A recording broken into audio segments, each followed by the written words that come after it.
Hello friends and welcome back in my YouTube channel biology with Neha ma'am. Friends, इसके पहले के video में हमने एक इम्पॉर्टेंट टॉपिक पे बात किया था, रिजर्वेशन इन टीजीटी पीजीटी। इस वीडियो में हम देखेंगे पीजीटी की कट ऑफ के बारे में। तो जैसा कि हम जानते हैं, पीजीटी का जो एग्जाम है वो 2 स्टेप में होता है। पहले रिटन एग्जाम होता है, फिर उसके बाद इंटरव्यू होता है। तो अगर हम रिटन एग्जाम में देखते हैं तो रिटन एग्जाम के जो कट ऑफ होते हैं उसमें जनरल के जो कट ऑफ होते हैं वो ओबीसी ईवीएस से कम होते हैं। तो ऐसा क्यों होता है? क्यों जनरल का कट ऑफ जो है वो ओबीसी और ईवीएस से कम होता है? और जनरली हम क्या जानते हैं कि किसी एग्जाम में क्या होता है कि ईवीएस का कट ऑफ जो है वो जनरल से कम होता है, लेकिन रिटन एग्जाम में क्या होता है, ईवीएस का कट ऑफ जो है वो जनरल से हाई जाता है। तो यहाँ हम देखेंगे ऐसा क्यों होता है, क्यों जो है जनरल का कट ऑफ जो है वो ओबीसी और ईवीएस से कम होता है। लेकिन जब फाइनल की बारी आती है तो फाइनल में क्या होता है कि जनरल का कट ऑफ सबसे ज्यादा होता है, फिर ओबीसी का होता है, फिर ईवीएस का होता है। तो इन दोनों में से किसी का भी हो सकता है, ओबीसी का भी ज्यादा हो सकता है, ईवीएस का भी ज्यादा हो सकता है, लेकिन सबसे ज्यादा किसका होगा? जनरल का होगा। तो ऐसा क्यों होता है? तो आइए हम इस वीडियो में देखते हैं ऐसा क्यों होगा। देखिए, क्योंकि अगर हम 108 का ही एग्जाम्पल लें, पीजीटी में 108 सीटें थी तो 28 क्या थी ओबीसी के लिए थी, 11 क्या थी एससी के लिए थी और 68 क्या थी जनरल के लिए थी। तो अगर क्या होता है कि इंटरव्यू के लिए इसके 3 गुना कैंडिडेट बुलाए जाते हैं। तो अगर एससी का हम देखें तो 11 का हम 3 गुना करेंगे तो 33 आएगा। उसी तरह अगर हम 68 का 3 गुना करेंगे तो 204 आएगा। और उसी तरह अगर 28 का 3 गुना करें तो 84 आएगा। तो आप देख सकते हैं कि इंटरव्यू के लिए क्या होगा, जनरल के जो कैंडिडेट होंगे यानी 204 लोगों को बुलाया जाएगा, जबकि एससी के केवल 33 लोगों को बुलाया जाएगा और ओबीसी के केवल 84 लोगों को बुलाया जाएगा या बुलाया गया था अगर हम बात करें।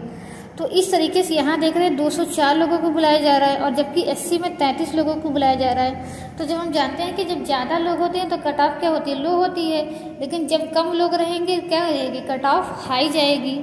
तो इसीलिए क्या होता है कि इंटरव्यू के लिए जो जनरल की कट ऑफ है वो ओबीसी, ईवीएस, एससी सबसे कम जाती है। क्यों? क्योंकि जनरल में बहुत ज़्यादा लोगों को बुलाया जाता है, तो यानी कट ऑफ इसीलिए नीचे चली जाती है। जबकि एससी में देखें केवल 33 लोगों को बुलाया जा रहा है, तो इसीलिए कट ऑफ क्या रहेगी? हाई रहेगी। लेकिन फिर फाइनल सिलेक्शन के लिए उसका उल्टा होता है। इसका मतलब ये नहीं है कि अगर आप ईवीएस से, अब यही देखिए, अगर आप ईवीएस से करते हैं तो ईवीएस के लिए केवल 10% सीटें रिजर्व हैं, यानी ईवीएस के केवल 30 लोगों को बुलाया जाएगा, जबकि जनरल के 204 लोगों को बुलाया जाएगा। लेकिन फाइनल सिलेक्शन में क्या होगा? इसका उल्टा होगा। फाइनल सिलेक्शन में क्या होगा कि अब 204 जो लोगों को बुलाया गया है उसमें से केवल 68 लोगों को छांटा जाएगा, और उस 68 में से कुछ ऐसे भी होंगे जो एससी भी होंगे और ओबीसी भी होंगे। और ईवीएस में क्या होगा? ईवीएस में 30 लोगों को बुलाया गया है, बस उसमें से क्या है 20 को ही बाहर करना है, 10 को लेना है। तो इसीलिए होगा क्या कि फाइनल सिलेक्शन में जो जनरल की कट ऑफ सबसे ज़्यादा जाएगी, फिर ओबीसी, ईवीएस और एससी की होगी। तो ओबीसी की कट ऑफ ईवीएस से ज़्यादा भी हो सकती है और कम भी हो सकती है। तो आई थिंक ये आप समझ गए होंगे कि इंटरव्यू के लिए क्या होगा कि जनरल की कट ऑफ कम रहेगी बाकी कैटेगरी से, लेकिन फाइनल सिलेक्शन में क्या होगा कि जनरल की कट ऑफ क्या होगी? ज़्यादा होगी, क्योंकि जनरल के कैंडिडेट इंटरव्यू के लिए ज़्यादा बुलाए जा रहे हैं 3 गुना करने पे, और बाद में क्या कर देते हैं, वो छांटे जाते हैं। तो इसी वजह से जनरल की कट ऑफ क्या होती है? ज़्यादा चली जाती है। और जबकि ओबीसी, एससी, ईवीएस की बात करें तो इनमें से क्या होता है, कम लोगों को ही बाहर निकालना पड़ता है। जैसे कि ईवीएस के 30 लोगों को बुलाया गया, केवल 20 को ही बाहर निकालना है। और उसी तरह 28 की बात करें, ओबीसी की 84 लोगों को बुलाया गया था ओबीसी कैटेगरी में, केवल क्या करेंगे हम 56 के ही क्या होंगे, 56 को ही डिसक्वालीफाई करेंगे और 28 को क्या करेंगे? क्वालिफाई करेंगे। तो इसीलिए इनकी मेरिट क्या होती है?